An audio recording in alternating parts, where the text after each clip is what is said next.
What's up, everybody? I'm Z, the astrologer from astrologyztv.com, and I'm back with another astrology keynote presentation for you. In this video, I'm going to be talking about stelliums in astrology. I'm going to break down stelliums so good for you. You're going to gain so much value from this video, and if you do, make sure you like and, of course, hit the subscribe button. I'm going to be going through each stellium, first house, second house, third house, all the way to sixth house in this video, and then I'm going to be making a part 2 for the 6th house to the 12th house stellium. This is very important. First of all, I'm going to be explaining what a stellium is for those of you who don't know, right? So I'm going to be breaking down what a stellium is, and like I said, I'm going to be going through each one so you can learn how to master the stelliums in your chart. Let's get into it.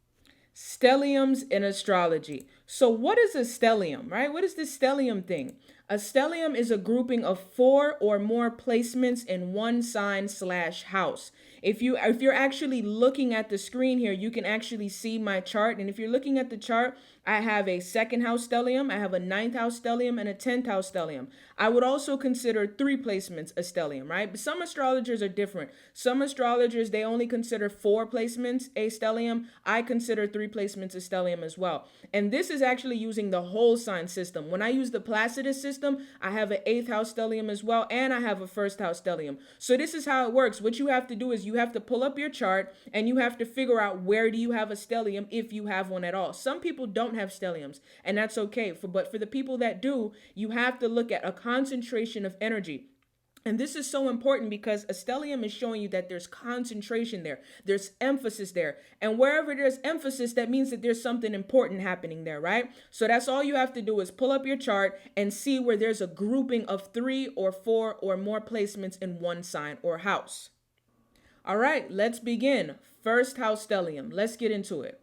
So when you have a first house stellium, there is emphasis on self, body, image, and attitude towards life for you. There is emphasis here. Remember, stelliums are all about concentration of energy. So for you, there is a concentration of energy on self, body, image, and attitude towards life. How do you take care of your body? How do you take care of your image? How do you see yourself? What is your attitude towards life? How do you project yourself on towards life? And what's your approach towards life? These are the questions that you have to ask yourself because there's emphasis here on this for you. There's emphasis on how you take care of your body, how you take care of your image, how do you see yourself, how do you approach life, how do you tackle life. And obviously, the sign that's on your first house cusp matters. The planets that are in your first house matters. But as far as just the first house stellium, understand that when you have this, there's emphasis on self, body, image, and attitude towards life. You may see this in the chart of a personal trainer and or a life coach. What's funny is I talked about this in the beginning of the video, how I have a first house stellium, and it's very obvious that I have a first house stellium. I have very strong life coach energy, very strong Sagittarius energy. I was a personal trainer before. I still do training, and I'm always projecting my attitude towards life onto life. I have a very expansive attitude towards life. So when you have this, it's very common that people who have this have that personal trainer, life coach energy because their whole attitude towards life is I want to, inspire passion into people. This gives you strong Aries energy. When you have this, you have very, very strong Aries energy because that's what Aries is all about. Aries is all about tackling life, all about having drive and passion and encouraging others to have that same drive and passion and take action towards their life, right? So yes, when you have this, you have very strong Aries energy, and you may notice that you get along with other Aries and other fire signs as well because you have that strong fire energy. Taking action in life is very important for you. Again, just further reinforcing what I'm saying, and this relates to the Aries energy. When you have this, taking action is a very big thing for you. You cannot be the type of person where you sit on the sidelines, where you're constantly in this state of uncertainty. You're never really sure about where you're going, right? You must take action in life because the thing is, when you don't take action, you're going to be miserable. And, speaking from someone who has a first house stellium, I'm telling you, whenever I'm not getting after it, whenever I'm not doing something, I feel miserable and I feel unfulfilled because first house stellium people, this is what you're here for. You're here to get after it. You're here to take action, get stuff stuff done and inspire that same passion and get after it energy in others. Like when I think of people who are like this, I think of like what's his name? E the hip hop preacher. You can YouTube him right now. It's this guy named E the hip hop preacher. He has such strong first house energy because he's all about the attitude towards life, the approach towards life. And he's always talking about your body, your image, and how you approach life, getting after it. So is being independent and or self-employed. So this also relates to the Aries energy. When you have this, being independent and or self-employed is extremely important. And that should be what you're striving towards. Because if you don't strive towards that, you're going to be unhappy.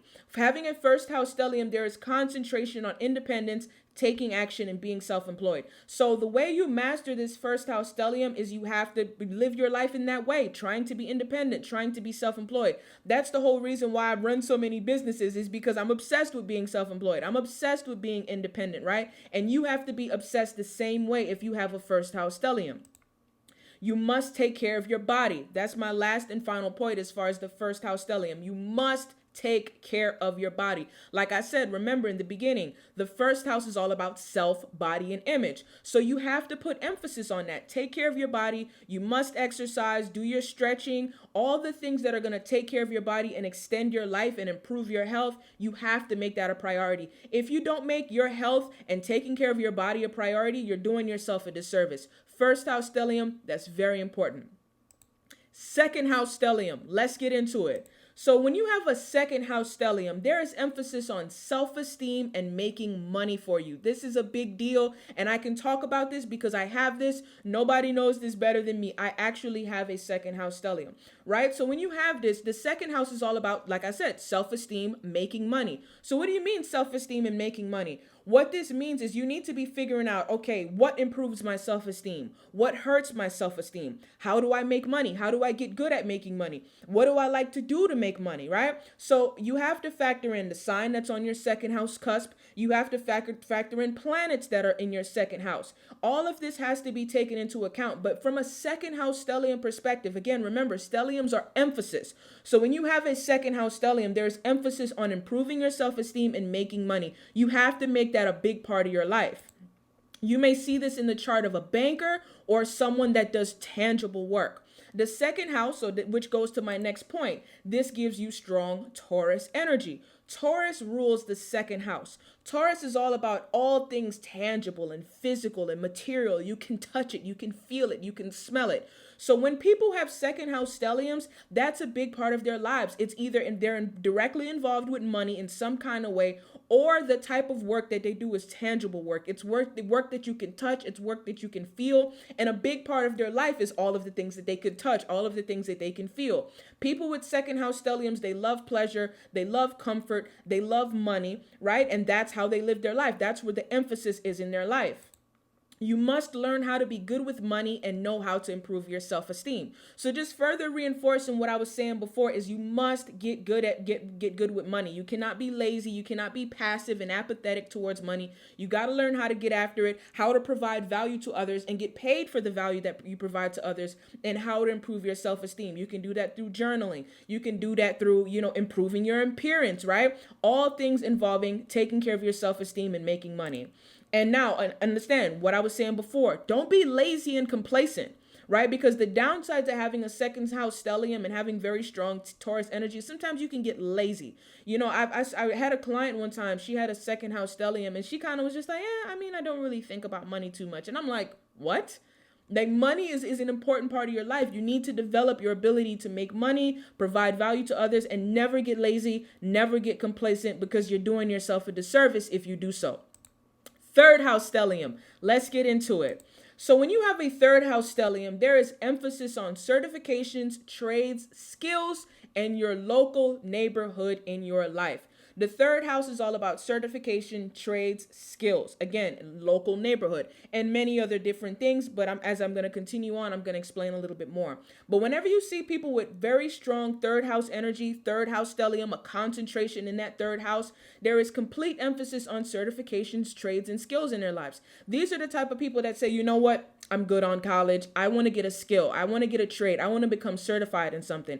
And you see this a lot with people who don't want to leave their local neighborhood. Like, I remember I had a client, she had this, and she had a very strong attachment to the city that she was, I think she was born in Baltimore. I think she grew up in Baltimore. And she was telling me how she wanted to leave, but she had such a strong connection to that local neighborhood. She's like, I think I'm just going to stay here.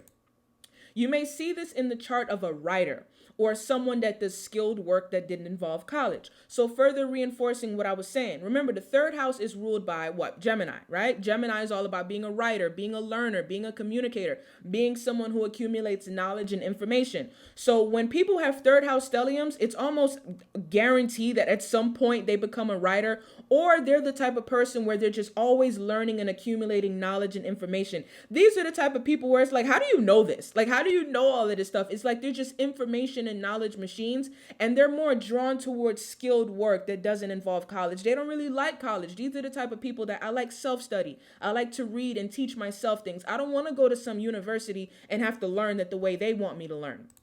This gives you strong Gemini energy, right? Again, reinforcing what I was saying before, how Gemini rules the third house, and it gives you very strong Gemini energy. When you have this, you may notice that you get along well with air signs, right? It's very easy for you to get involved with mental work and social and communicative work because Gemini is an air sign, and air signs are all about social energy and being a social person, a social and mental person.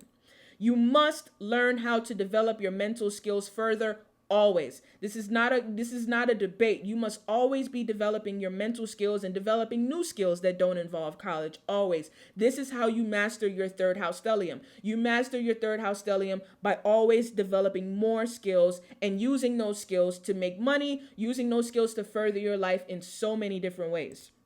Siblings and cousins are a big deal in your life too, in some way. The third house also has to do with siblings and cousins. So when you have the siblings and cousins are some kind of way, they're very important in your life. I remember I had a client who had a third house stellium, and she was telling me, she was like, yeah, I have a lot of siblings and there's a lot of drama. I don't get along with a lot of them. Don't get along with my cousins. It's just some kind of way siblings and cousins are a significant thing in your life in some kind of way when you have this, because that's what the third house rules. Siblings and cousins, right?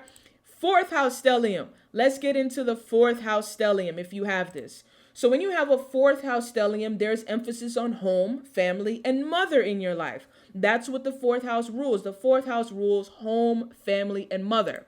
These people are usually deeply private, homebody people. The fourth house is all about the home, the internal world. These people are very private. They like to stay home. They don't really like to be out in the world and deal with people like that. This gives you strong Cancer energy. Cancer rules the fourth house. So when you have this, you may notice that if you were to read Cancer descriptions, those descriptions resonate with you a lot. Like, yeah, I am very sensitive. I can be defensive, very emotional. I like family. I have a very strong connection to home and mother. Now, when you have this, you must learn how to develop a healthy inner world and inner dialogue. Boom. This is the most important point. Forget, don't even worry about the home, family, and mother and all that stuff. This is the real key with the fourth house, because I think a lot of astrologers, they get lost in the home and family stuff. No, the fourth house is all about your inner world. We all have an inner world and internal dialogue, right? We all talk to ourselves internally, right? And say certain things to us internally. When you have a fourth house stellium, you have to ask yourself, what is my inner dialogue like? How do I talk to myself? What is going on with the internal voice, the internal world? And the thing is that when you learn how to develop a healthy inner world, like you speak very positive to yourself, you say, okay, you know what? Life is going to be good. Everything is going to be okay. Like when you have healthy conversations internally, this matters so much, having a fourth house stellium. You must develop a healthy inner world, because if you don't develop a healthy inner world, what's going to happen is that you're going to notice that in your actual public world, it's not going to be what you want it to be, because your internal world is not healthy. You have to have a healthy internal world before you can have a healthy public world and public life and external life. The inner world has to be healthy first. If the inner world is not healthy, the external world is not going to be healthy. I cannot stress this enough. Whenever I work with clients with very strong fourth house energy. I drive this home so much. Please take care of your inner world. Please take care of your inner dialogue. If there's negativity going on, don't be surprised that you have negativity on the outside in your real life, right? So again, just to wrap this up, understand that there's emphasis on home, family, and mother, and creating your own family, and you have very strong Cancer energy, and it's likely that you get along very well with other water signs. Fifth house stellium. Let's talk about the fifth house stellium, right? When you have a fifth house stellium, there's emphasis on children, creativity, and romance in your life. This is a big deal. The fifth house, that's what the fifth house rules. The fifth house rules children, creativity, and romance. Whenever you see this in the charts of people, that's just a big deal in their life. Children, creativity, and romance. This gives you strong Leo energy because Leo rules the fifth house, right? So you may notice that when you have this, if you were to study Leo descriptions, you're like, wow, I can actually resonate with that energy. So even if you're not a Leo, if you were to study Leo energy and you have a fifth house stellium, you'll be like, wow, this actually does sound a lot like me. You must always develop your creative abilities further. This is so important. I see this so many times. I've worked with clients who have like very strong fifth house energy, and I'm like, okay, so what are you doing as far as your creative world? How are you being creative? And they'll be like, well, I don't know. I mean, I am creative, but I don't try to take it further. And I'm like, what are you doing? You're supposed to try to take that as far as you can. Like, you were gifted with creative abilities. A lot of times when you see people who have like a fifth house stellium, it's like they're good at like knitting, like maybe like knitting sweaters. You know, they're good at sports. They're good at the guitar. They have these hobbies that they're really good at, but sometimes they don't make the effort to develop those creative abilities further. And remember, a lot of people are getting rich right now off their hobbies. A lot of people are getting rich off their passions. You know, I've made money from my hobbies and my passions, which is astrology, right? So when you have this, you must develop your creative abilities further and try to monetize your creative abilities. These people usually express their creativity through having multiple children and or their only child is literally their entire life. Like these people, you know, usually if they're not like, let's say creative through like playing the guitar or something like that, or doing something like you can see that that's a creative thing, usually they express their creativity through having sex and romance and dating and having multiple children, which brings me to my next point. Dating and children is a big factor in your life in some way. When people have this, because that's what the fifth house rules, dating, children, romance, and sex. So when you have this, dating, children, that's what you love. You love to date, you love to have sex, you love romance, you love the whole process of engaging in that type of Leo energy. Your hobbies are likely to be a big part of your life too, right? So it all depends on how you express your fifth house. If you have creative abilities, if you have hobbies, try to take that as far as you can. Try to monetize that. And usually when people have this, their children are a big part of their life. It's like whenever you see those people that are be like, oh, like their whole identity is being a parent, like their whole identity is being a dad, their whole identity is being a mom. Usually these are the type of people, they have very, very strong fifth house energy. Sixth house stellium, the last in this first part series, last but not least. When you have a sixth house stellium, there is emphasis on physical health and providing services for money in your life. Very important. This is what the sixth house is all about. The sixth house is all about physical health, your routine to take care of your physical health, and providing services and getting paid for those services. This gives you strong Virgo energy because Virgo rules the sixth house. So when you have this, even if let's say you're not a Virgo, you may notice that if you were to read Virgo descriptions, it sounds a lot like you. You may notice that you get along very well with Virgos. You know, you're just very in tune with that Virgo service providing, you know, just the whole Virgo energy. You can totally resonate with that energy because Virgo rules the sixth. You must take care of your physical health always. This is not an option. You must take care of your physical health. I've had clients who have like very strong sixth house energy and they're overweight. And I'm like, what are you doing? You must take care of your physical health. This is not a joke. This is not a game. The sixth house is the house of health. The universe, the fact that there is emphasis in this house for you, that means that the universe wants you to place emphasis on that, wants you to place emphasis on physical health. You would be very good at being a trainer. You would be very good at being somebody that like a physical therapist, occupational therapist, somebody that helps people take care of their health and they provide services and get money for those services they provide. These people are usually in healthcare fields and service providing careers. And usually when people have this too, they're very good at building service providing businesses, like a business where it's all about providing a service and getting paid for that service. They have a strong connection to pets and animals, right? Whenever you see like super crazy dog lovers and pet lovers, they're veterinarians, these people usually have very, very strong sixth house energy. They have a very strong connection to pets and animals. These are the type of people where, yes, their pets and their animals are their family. Like, nah, that's family. That's not a pet. That's family. You must never feel unsure about asking for payment for services. This is so important, and I have to drive this home. Because a lot of times, sixth house people, they struggle with that. Like, dang, I'm really good, I'm really skilled, and I know I can provide this service, but ooh, dang, it feels immoral asking for money. No, it's not. You're providing value. You should get paid for it, right? So this is the big thing that you're going to have to overcome if you have a sixth house stellium. Overcoming that insecurity, like, man, I don't know, it just feels immoral. Nah, it's not immoral. Get paid for what you do. Get paid for the value that you provide. Get paid for the service that you provide. And make sure you take care of your physical health. It's so important. And that's everything I got for you guys. Thank you for watching. Like, share, subscribe, comment down below, and let me know what you think. Take care.